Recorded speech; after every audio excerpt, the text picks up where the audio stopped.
Welcome back. So today we're going to make a quick cart for a Rogue Fab tube bender. Get this off the floor and something easy to roll around in the shop. So for those that don't know, this is a software called Bentech, and this is actually what I use to design the whole cage for my rock crawler. So it's a really useful software. It takes a lot of the guesswork out. But just quickly skimming over this software right here just to show you what's all involved and how good this will be to have in your shop if you want it. All right, this is what you get when you open up Bentech Assembly. This is essentially called pick points. You have the ceiling, the floor, the back, the front, left and right. It has basically space of basically the whole world. So what I want to do is make a cart frame for the bender to sit on top of, and that's going to be a 16 by 32 frame. So first thing I'm going to do is I'll make the cart, and I want to put 30 inches tall. So of course it goes straight up in the air, 30 inches for a pick point. And over here on the left, I'm going to go to get my 12 inches wide. I'm going to go not just 6, because that's what you want to go. If this is the middle, I don't want to go 6, I want to go 5. And the reason why is because Bentech works off the center point of every piece of tubing. So if I were to go 6 inches on the left, you would be 1 inch, technically 2 inches wider. So I'm going to go ahead and do 5. So I'm going to the front 15 inches and make a dot. And then simply I'm gonna click on the right side, make another dot. I'm gonna click on the back, make a dot, and click on the left side and make a dot. And then here we have a simple frame. So over here in the material section, I'm gonna go ahead and select my 2x2 square tubing. I'm gonna do straight cuts. Just simply connect the dots.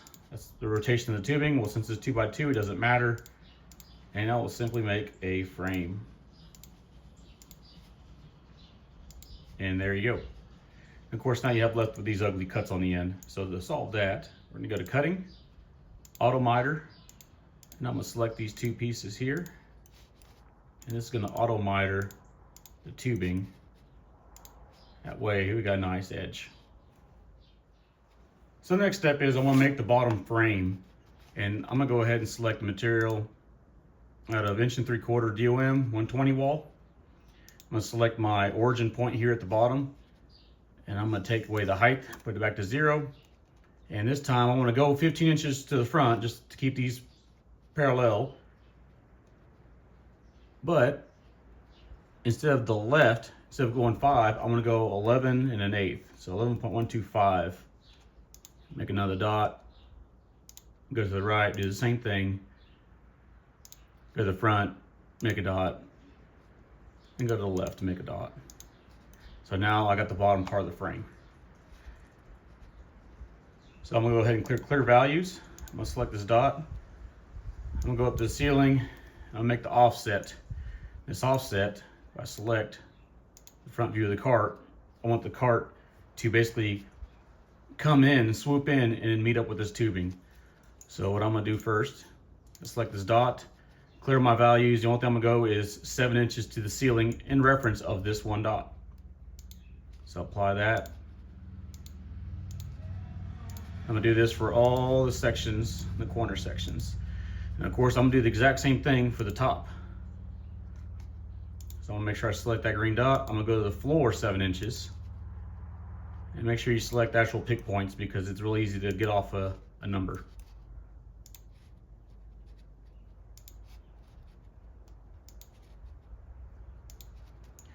Now you're left with all these dots, which might become kind of confusing, but you can kind of see the shape of the cart. So I'm gonna go to bend. I'm gonna select 2 bends, and I'm gonna simply select this dot to that one, to this dot, to that one. And you got a chance to name your part, and we'll leave it alone. And I'm gonna go ahead and do this for all the other ones. So now that I've selected all of them, I get this right here. And this is the simple cart. So of course, to continue on with this, I'm gonna add a tube right here. And these pick point colors, there's a menu that tells you what they all mean as far as the midpoint or the start of the bend or the end of the bend or the start of the, there's a color combination for all that. So I'm gonna simply select that there. And I'm gonna go to pick points, I'm gonna go to lines, select my reference. And I'm gonna do is I'm gonna create a line 2 inches from the edge of this pick point. And I'm gonna go ahead and apply this. Swap the ends, apply it to this side, and do the same thing, set the reference for this other tube. And of course you can do whatever distance from the end, but this is what I'm choosing. Swap the ends, apply, and now I can do straight tubing and connect those. Just to simplify this cart so I can put a bottom shelf on it. And after that, that is it, basically it. You have yourself a little cart, whatever you want to do. And you go to parts, you can select the tubing you want. You go to part details, gives you all the information. You can look at the dimensions if you want to verify the lengths or widths or whatever. You go to bend order, and this is where you basically, if you want to, have a visual on how you want to bend this tubing. So that way you have if you just have a complicated bend, you can kind of get an idea of clearance issues with the floor or anything like that. You can use this to simulate the bend. You can also rotate the bends, and it tells you the transitions in this corner of what to do. So that looks good to me. And essentially what this is going to tell me to do is to get a piece of tubing that's 30.96 inches long. It's going to weigh 5.39 pounds, and the bend is going to be the clamp block's going to be at negative 0.16 from the end of the tubing, and that's where I'm making my mark. And I'll make another mark at 16.88, and that'd be my two marks that I use for my clamp blocks for the bender, and I bend them at 20.95 degrees on each one. And then of course I rotate the tubing 180 degrees between the bends. And this program is really helpful for this, just because you can basically CAD the whole cart out. Look at this whole cart, verify it works, verify fitment, any type of dimensions. It's a really helpful program if you want to just find out whatever dimensions you want. If I can click on this right.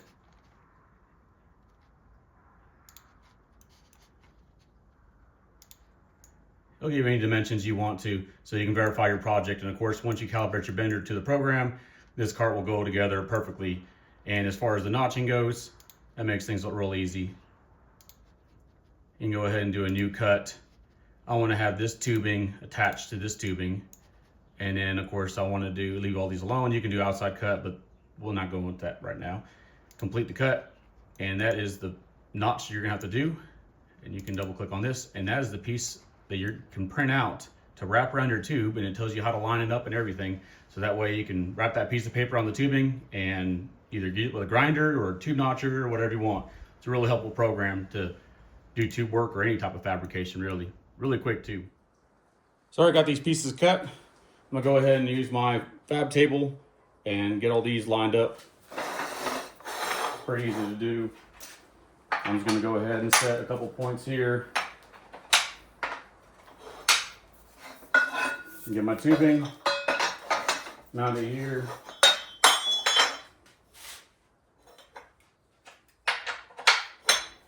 That holds it against this way. This holds it square this way. On up against my corners. And of course I will clamp this down so that way I don't have to worry about warping and the tube moving. And we'll go ahead and weld this out. All right, I'm gonna go ahead, weld on the inside, weld on the outside. Get the other piece jigged up, put the whole thing as a square on the table, clamp it down, and then finish it out.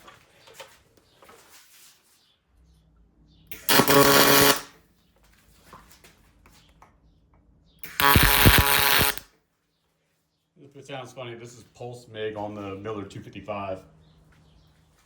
All right, simply went ahead and tacked all these corners, put it on the fab table, got everything squared up, got my fireball squared to verify a couple things, make sure the outside dimensions are good, and basically I'm ready to weld it up.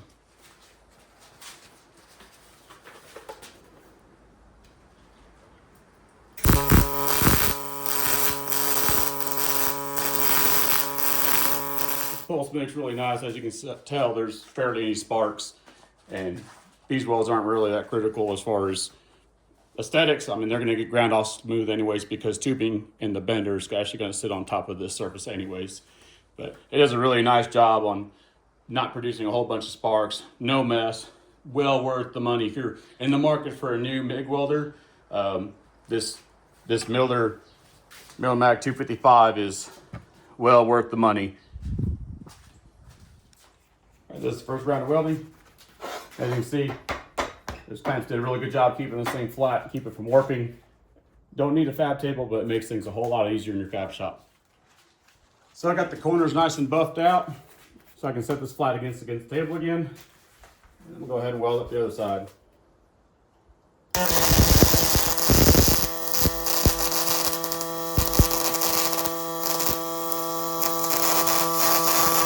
Now I'm gonna go ahead and get this buffed off, everything nice and cleaned up, and then we'll go ahead and start on the tubing. All right, so Bentech told me to cut 4 tubes at 30.97 inches, which I did, and then go ahead and put my clamp blocks on at 0 flush to the face, and also at 16.88 inches on this. So this one's how the clamp block goes in the bender. It'll bend this at 21 degrees, and then I'll take it out, take the pin out, flip this over 180, put it here, bend it with 21 degrees, and that gives me my offset. So that makes it nice and easy to, even if you need to adjust the tubing for a little bit more bending, you can easily do that by just putting this in and out of the machine, since these basically save your location and it resumes exactly where it left off. So I got my bender 0, I got my angle block at 0. I'm gonna bend this exactly to 21.14 degrees.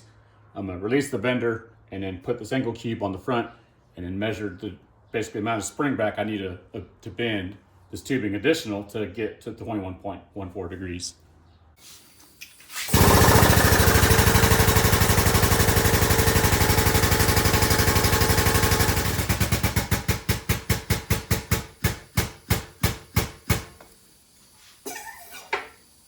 Back that off a little bit.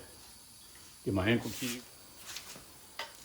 All right, so I got my angle block zeroed out over here. I went ahead and bent this at 21.14, and then you see it's 18.57. So what I'm gonna do is get 18.57 and subtract it from my target bend, which is 21.14, and that gives me the amount of more bending I have to do for the spring back for this tubing. After figuring that out, now I'll have to bend the tubing to the 23.72 on this indicator.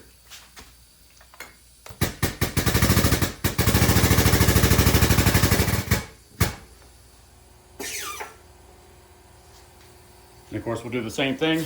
We'll zero out here.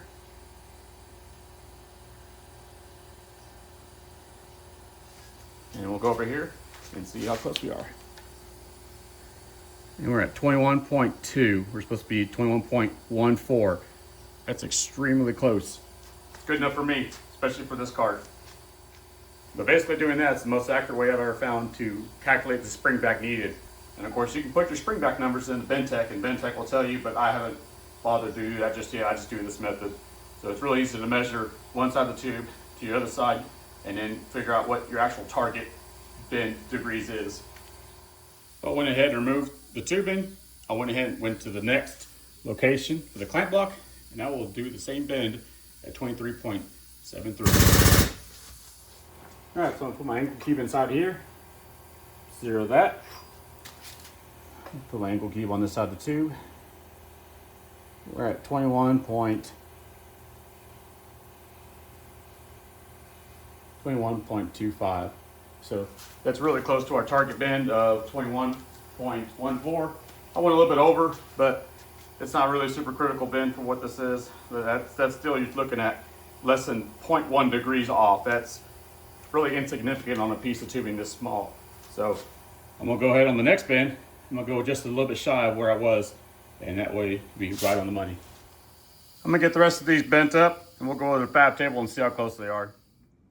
All right, so here's all 4 tubes bent. Let's see how that discrepancy in degrees affects us.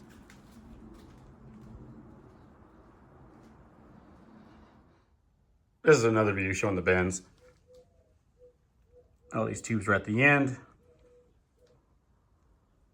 And again, nobody's gonna see that 0.2 degrees.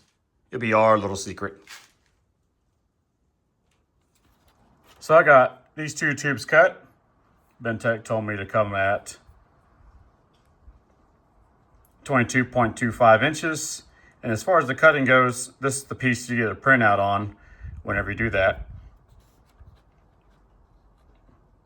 This piece will actually tell you the distance from the end of the cut and any other tube markings. You print it out and you get this little piece of paper right here. This is a straight 90-degree cut, but you get some complicated notches. This is a really nice feature to have because it tells you how to perform this notch. And if you don't have a tube notcher, you can just simply go ahead and use the grinder and cut that notch out yourself. I got this little piece printed out. I left the little tang on top of here, and this makes it a little bit easier to wrap around the tubing. Throw your tube tape up there, and it tells you the distance from the end, and that is the notch you need to make. And if there's any type of bend, it tells you how to line up with the bend or whatever. This first mark is 20.38. That is the distance from the end of this tubing to this line right here. So if you measure this line here and you do 20.38, that is where you want this piece of paper. And then you're free to mark this and cut it however you like. This other mark, or this other measurement, is 18.5. That's the distance from this line to the other line if you were to print out two pieces of paper. That way you get your centering, and of course you got your scribe line if you have something to scribe a line down the tubing. That way also get your centering line if you want to clock those bends properly. Or if this bend needs to be 27 degrees offset of that one, you know, that's what the lines are for, to get all this lined up and proper. Again, this is a real simple notch. And the reason why there's excess of tubing over here is because the actual Bentech software was doing the middle of the tube, as you see here. So this would be the middle of the tube. It actually extended the tubing out to the middle of the other tube. So there's a little bit of waste there. Not really a whole lot of waste, but there is some waste. You could optimize this bend if you just measured it traditionally. Here's a completed notch. And of course it fits like it's supposed to. It fits really nice, except you have a really thin spot here that we need to get rid of. So this is the notch I went ahead and marked around the whole thing just to show what needs to be removed. And that will square up this edge and bevel it real good because this is so paper thin, it's basically going to do nothing when you weld it. It's just going to burn through and you really don't have a lot of strength there. Here's after a quick cleanup. As you can see, that tube's nice and beveled out. Got a decent bevel for welding, for if you're going to TIG weld it or MIG weld it. And of course, you get a real nice fitment. It's a whole lot easier to weld tubing, especially TIG welding, whenever you got good fitment. You get big old gaps, and I mean, I guess you can feel it, but it doesn't make it for an enjoyable experience. Here's the setup, just a simple tray to catch a lot of the trips and the mess. I have a Harbor Freight mud mixer drill, just a cheap drill. The good thing about this drill is it's real low RPM. You don't want nothing that spins too fast. I believe it's only 600 RPMs max. And it makes these hole saws last a whole project, if not more. I did my whole truck with one hole saw. Just enough to coat the hole saw and a little bit there, and that's all you really need.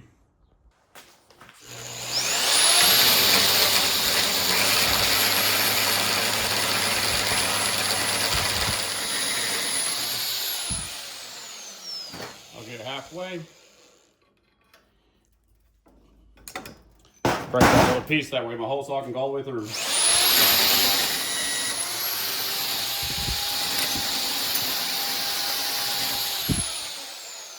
That's it. So that's most of the pieces cut. Normally when you build a project like this, you kind of assemble as you go, but everything's already planned as far as the pieces go. As long as you cut and measure like you're supposed to and bend the proper degrees you're supposed to, everything should fit together perfectly. And if it doesn't fit, well, you might have read the wrong side of tape measure, stuff like that. But the good thing about this software is you can pretty much cut all your tubing, all your steel, everything, and then assemble it essentially like a big old Lego piece at the end. The only thing we're lacking is the 4 pieces on the bottom of this tube for the casters, but we'll deal with that later. We'll plasma cut that out on the arc droid. Here's my plan for getting this assembly made. I went ahead and set my floor reference and a stop, and this will square this corner here, or this straight edge. And then I also set up a stop over here, which will support the top end. So I'm gonna slide this in here. That locates this tubing exactly where it needs to go. And this is spaced exactly from the floor of what I designed to do in the plans. Now this doesn't matter, this is just to hold a shelf at the bottom, but I'm gonna go with the plans That way it slides against here, it slides against there. I can clamp everything down. I can tack it, weld it, then take the whole assembly off, put this other side in there, and then butt up to it, and it should assemble everything nicely on the sides. For this, I'm gonna do a couple fusion tack welds in the corners just to hold everything together.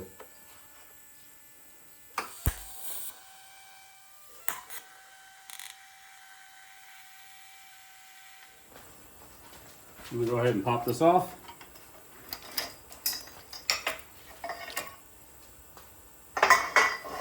Stick in the other side. I'll flip this piece around.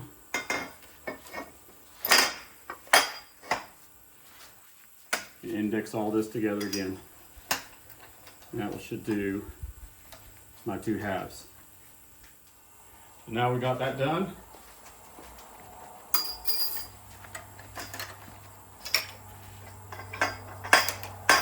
We have a welded assembly. All right, got everything jigged up.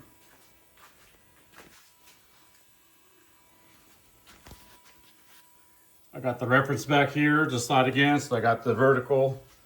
I got it clamped to the vertical piece to get these nice and parallel. But look how good that fitment is. That's gonna make it really nice to weld.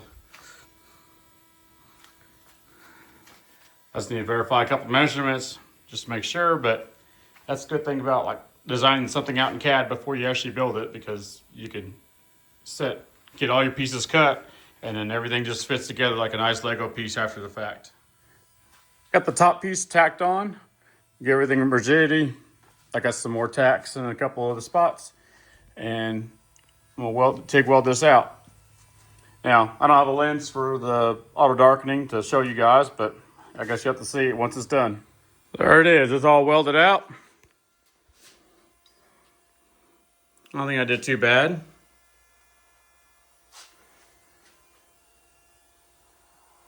Always good to get some practice with the TIG.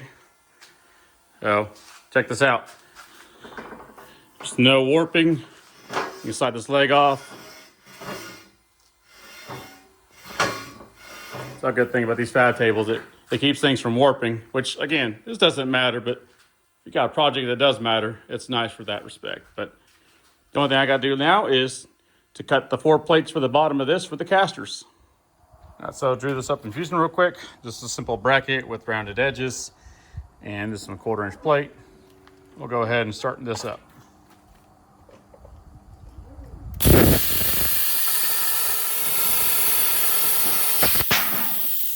So that's a pretty clean cut, minimal dross. That'll do fine for caster plates. And that is one finished Rogue Fab bender cart. It's a whole lot better now. It's actually a good working height. Everything's easy to see. Everything's easy to access. You're not on the floor. And then one more thing I added was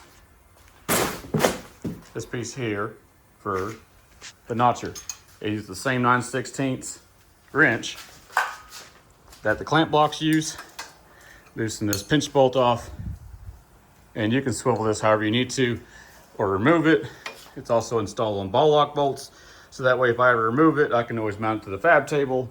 I just hate to dedicate it to the cart, and I wanted this universal as possible, so that way whatever piece of tubing I put in here, it's not going to get in the way and hit the bender itself. So that's basically it. I appreciate you guys along for the ride on this one. If you want me to go more detail in the CAD work, I can. If you like the stuff, let me know. But either way, like and subscribe, and I'll see you next time. One more thing to add. Appreciate you guys getting me to 1,000 subscribers. I'm gonna go ahead and do a video later on some details on this truck, since some of you guys requested it. So I'll get a little bit more in depth on the information as far as like what I run drivetrain wise and some recent upgrades I've done on it. So again, like and subscribe, and I'll keep more videos coming.